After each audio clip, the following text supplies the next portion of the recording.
Assalamualaikum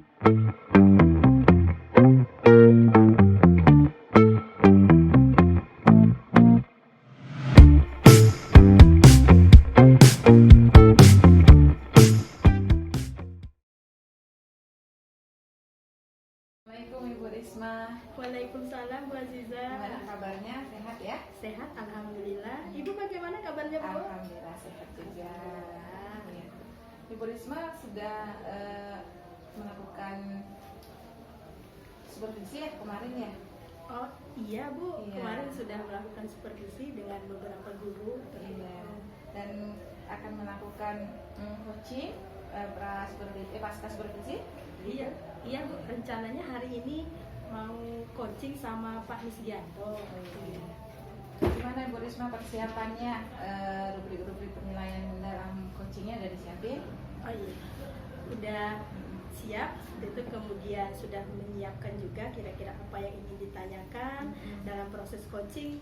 Mencoba menggunakan alur tinta, Iya. di mana tujuan, menetapkan tujuan, mengidentifikasi masalah, rencana aksinya nanti apa, kemudian tanggung jawab coachingnya juga mungkin nanti diminta.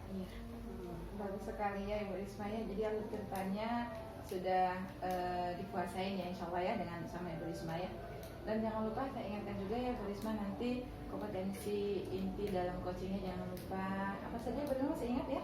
Oh iya, kompetensi inti ya Bu ya. Iya, kompetensi inti dalam coaching mencoba nanti mendengarkan sepenuhnya, mendengarkan aktif, hadir sepenuhnya untuk coaching, kemudian nanti juga berusaha mencoba untuk mengajukan pertanyaan yang berbobot. Iya, bagus sekali. Jadi saya akan lihat nanti di selama coaching Ibu bagaimana presentnya, kehadiran penuhnya, kemudian mendengarkan aktif dan juga mengajukan pertanyaan berbobot ya Bu ya. Dan saya ingatkan juga nanti prinsip-prinsip coachingnya Bu ya, kemitraannya, kemudian juga proses kreativitasnya dan juga mengoptimalkan potensi pada coachingnya jangan lupa Ibu ya. Oke Ibu, dari kompetensi-kompetensi yang kita sebutkan tadi nih, yang dari present, mendengarkan aktif dan juga mengajukan pertanyaan berbobot, Bu Risma dalam coaching kali ini kompetensi mana nih yang spesifiknya pengen dikembangin nih? Dari 3 kompetensi inti coaching, kayaknya yang ingin saya coba kembangkan itu dengan dalam hal mengajukan pertanyaan berbobot.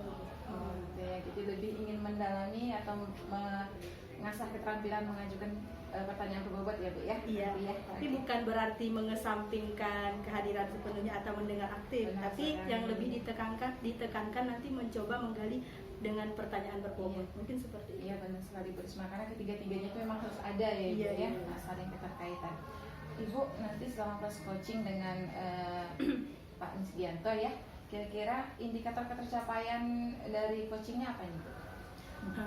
Dimana nanti harapannya dalam proses coaching, setelah proses coaching itu bisa menggali potensi dari si coach, dalam hal ini Pak Misgianto, sehingga Pak Misgianto bisa menemukan solusi dari permasalahannya.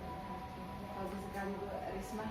Nanti selama Ibu coaching dengan Pak Misgianto, saya izin mengobservasi ya Bu ya. Iya, Bu. Jangan merasa grogi atau terganggu ya Bu ya, nanti selama proses coachingnya. Assalamualaikum Pak Mis. Waalaikumsalam Bu. Bagaimana Pak Mis perasaannya setelah disupervisi kemarin? Alhamdulillah berjalan yang lancar Bu. Tapi saya agak lelah menghadapi anak-anak. Saya sudah persiapkan dengan baik, tetapi ada aja kendalanya Bu. Oh, lelah menghadapi anak-anak. Iya. Nah, kira-kira Pak Mis dalam proses coaching kita kali ini apa yang Pak Mis ingin ceritakan atau yang Pak Mis ingin sampaikan? Ini Bu, jadi kan waktu di supervisi tadi saya sudah mempersiapkan dengan baik. Saya itu sudah merencanakan anak-anak tuh praktek percobaan tentang pengukuran. Tetapi ketika melakukan praktek, hanya beberapa anak saja yang mengerjakannya. Sementara anak-anak yang lain itu sibuk menemani kesana kemari, hanya mensalin saja dari temannya. Seperti itu. Saya sampai menghadapi hal seperti itu. Oh iya, tadi dalam proses supervisi di mana Pak Mis saat mengerjakan praktek yang aktif itu hanya beberapa saja, seperti itu ya Pak benar, Mis Bu. ya. Benar sekali, Bu. Nah, harapannya Pak Mis dalam proses kita coaching ini, pengennya Pak Mis itu mendapatkan apa? Mungkin dalam waktu 15 menit kita bercerita ini, apa tujuannya yang ingin Pak Mis dapat? Jadi keinginan saya itu kegiatan pembelajaran yang saya lakukan itu anak-anaknya aktif, tidak yang seperti tadi kegiatan praktiknya dapat berjalan dengan bagus, kemudian anaknya terlibat semuanya. Yang saya inginnya seperti itu, Bu. Oh, iya. Jadi Pak Mis ingin anak-anaknya aktif, bisa terlibat semuanya, sehingga nanti proses pembelajarannya bisa berjalan dengan bagus, lancar. Benar. Seperti itu ya Benar Pak sekali, Mis Bu. ya. Nah, kira-kira nih Pak Mis, jika diskalakan proses pembelajaran yang Pak Mis sudah lakukan itu ada di level berapa itu Pak Mis? Dan pengennya itu Pak Mis berada di level berapa? Seperti itu. Kalau saya amati pembelajaran yang saya lakukan tadi, kalau misalnya yang tadi itu masih di level 5. Saya pengennya itu dapatlah yang A8 seperti itu, Bu. Jadi pembelajaran tadi itu masih di level 5, masih di bawah standar. Iya. Seperti itu ya Pak Mis, pengennya di angka 8. Nah, kira-kira kemungkinan apa yang bisa dilakukan untuk mencapai level 8 seperti yang Pak Mis sampaikan? Mungkin saya akan merubah cara gaya saya mengajar. Kemungkinan tadi waktu berkelompok, anggota kelompoknya mungkin terlalu banyak ya, Bu ya. Kelompok saya kan sampai 6 sampai 7. Jadi mungkin yang aktif bekerja karena alatnya cuma satu, ya cuma 1-2 orang saja. Harusnya mungkin saya lebih kelompoknya sedikit saja, Bu. Seperti itu.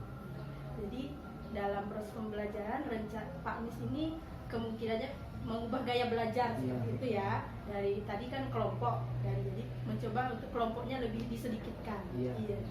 Nah, rencana apa yang akan dilakukan Pak Mis untuk kedepannya kira-kira supaya nanti proses pembelajarannya sesuai dengan yang Pak Mis harapkan? Pertama saya akan membuat rencana pembelajaran yang bagus, kemudian skenario-nya betul saya detailkan, kemudian itu tadi kelompoknya saya akan rubah lagi, Bu.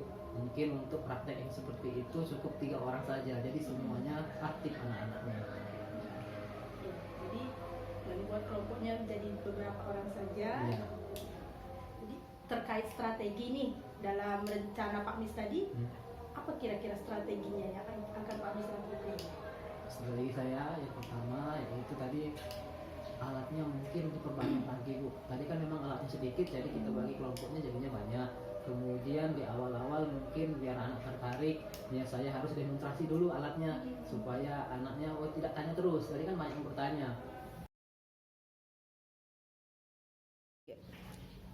Oke, baik Bu Risma.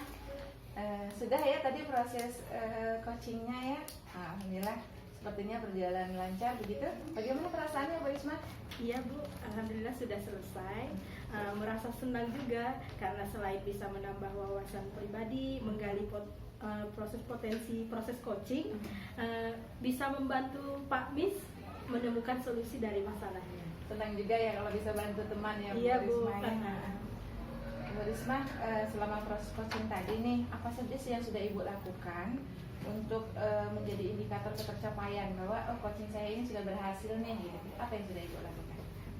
Tadi sudah berusaha untuk mendengar sepenuhnya gitu. Jadi pendengar yang baik, mendengar tidak menyela pembicaraan seperti itu. Kemudian hadir juga sepenuhnya, tidak membagi. Misalnya ketika tadi sebenarnya tadi ada telepon tapi diabaikan dulu seperti itu. Kemudian mencoba juga menggali pertanyaan berbobot. Bu Risma ya, tadi selama proses coaching saya observasi, alhamdulillah saya lihat sudah cukup baik sekali Bu Risma ya, sudah dapat menunjukkan gitu ya kompetensi inti dari coachingnya terlihat gitu ya. Ibu sudah bisa hadir penuh, Ibu juga sudah bisa mendengarkan aktif, saya lihat tadi ekspresinya terlihat begitu ya. Kemudian juga sepertinya kemampuan untuk mengajukan pertanyaan berbobotnya sudah mulai berkembang ya Bu ya, alhamdulillah ya. Kemudian juga dari hasil catatan saya selama observasi tadi, Ibu juga sudah melakukan alur tirta, alhamdulillah sudah lengkap alur tirtanya ya Bu ya. Tujuannya sudah dipetakan, kemudian sudah mengidentifikasi juga permasalahannya, kemudian Ibu juga sudah menggali psikologi untuk melaksanakan aksi, juga Ibu menanyakan tanggung jawabnya. Nah, jadi Bu, dari kegiatan coaching Ibu tadi nih, saya lihat sudah mulai berkembang. Ada nggak kompetensi lain nih yang ingin sekali Ibu kembangkan pada coaching-coaching berikutnya? Mungkin di coaching sebelumnya terima kasih ya Bu Aliza sudah observasi. Jadi tahu tentang proses observasi, proses coaching tadi. Mungkin di tahap selanjutnya, di proses coaching selanjutnya itu yang jadi penekanan itu tetap di bagian mengajukan pertanyaan berbobot, karena itu mungkin bagi penting, tapi tetap berusaha juga hadir sepenuhnya, mencoba menjadi pendengar aktif juga, karena dengan kita menjadi pendengar aktif, hadir sepenuhnya, nanti secara tidak langsung akan muncul pertanyaan berbobot itu. Benar sekali Bu Risma ya. Jadi mungkin untuk dapat mengajukan pertanyaan berbobot itu kompetensi yang lainnya juga harus tetap ada, dan mungkin perlu juga kayak jam terbang ya Bu. Iya, Jadi iya, kita Bu. perlu pembiasaan dan latihan terus. Baik, saya rasa untuk coaching kali ini saya dapat simpulkan Ibu sudah cukup baik dalam melaksanakan coachingnya. Selamat ya Ibu Risma ya, selamat berlatih lagi, selamat untuk melakukan coaching-coaching berikutnya. Terima kasih Ibu Risma. Ya, sama-sama ya Bu.